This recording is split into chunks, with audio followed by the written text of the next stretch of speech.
कहते हैं ना, सूरज हर किसी के घर में उगता है, लेकिन सबको उसकी रोशनी बराबर नहीं मिलती।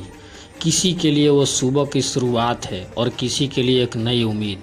यह कहानी है एक ऐसी माँ की जिसके पास ना सोने की थाली ना मिठाई का ढेर, बस था विश्वास और छठ मैया की भक्ति।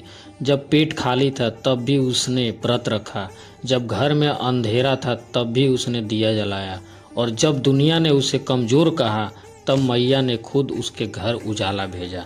ये सिर्फ पूजा की कहानी नहीं, ये उस माँ की श्रद्धा की कहानी है जिसने सूरज को अपना साक्षी बनाया। गंगा किनारे बसा एक छोटा सा गांव था। मिट्टी के घर, टूटी दीवारें और उनमें बसता एक परिवार था। रघुनाथ, उसकी पत्नी गौरी और उनके दो छोटे बच्चे सोना और छोटू। रघुनाथ दिन भर मजदूरी करता, पर कमाई इतनी नहीं थी कि पेट से ज़्यादा कुछ भर सके। फिर भी उनके जीवन में एक उम्मीद थी, छठ पूजा। रघुनाथ की तबीयत कुछ दिनों से खराब थी। खांसते हुए उसने कहा, गौरी, इस साल पूजा कैसे करेंगे?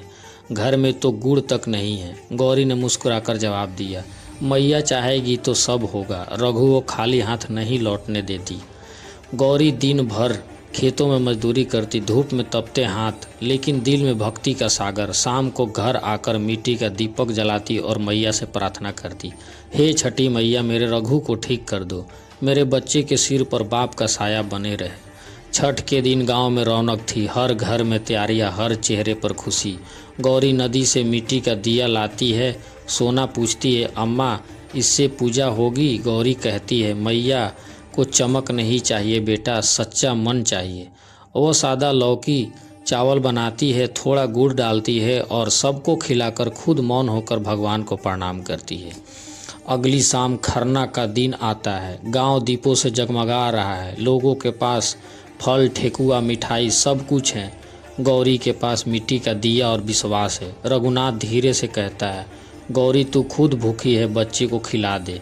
गौरी मुस्कुराती है, मैया ने व्रत दिया है, कल सूरज देव को अर्घ्य दूंगी तब खाऊंगी। वह छोटा सा दिया जलाकर अपनी झोपड़ी के बाहर रखती है। हवा तेज चलती है पर लौ बुझती नहीं है। अगली सुबह नदी किनारे भीड़ जमा है। महिलाएं गीत गा रही है, केलवा के पात पर उगले सूरज देव। सबके पास सजावट है पर गौरी के पास बस मिट्टी का दिया। कुछ लोग हंसते हैं, इससे क्या पूजा करेगी? गौरी आंखें बंद करके कहती है, मैया, मेरे पास भले कुछ ना हो पर मेरा विश्वास अमीर है।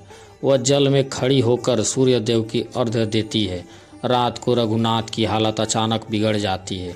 गौरी मंदिर भागती है और रोते हुए कहती है, मैया, अगर गलती मेरी है तो सज़ा मुझे दे, मेरे रघु को मत ले जा।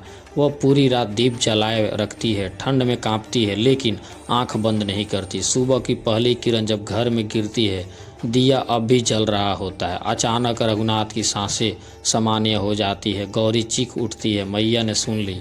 उषा अर्घ्य का समय आता है। पूरा गांव नदी किनारे है। सूरज उगता है और सुनहरी रोशनी पानी पर फैलती है। गौरी के थके हाथों से दिया उठाती है। सूरज देव, तू साक्षी है मेरे आस्था का, मेरे विश्वास का। उसका चेहरा चमक रहा था। पानी में उसका प्रतिबिंब सूरज जैसा दमक रहा है। एक बुजुर्ग औरत कहती है, मैया को धन नहीं, मन चाहिए। रघुनाथ अब पूरी तरह ठीक हो चुका है।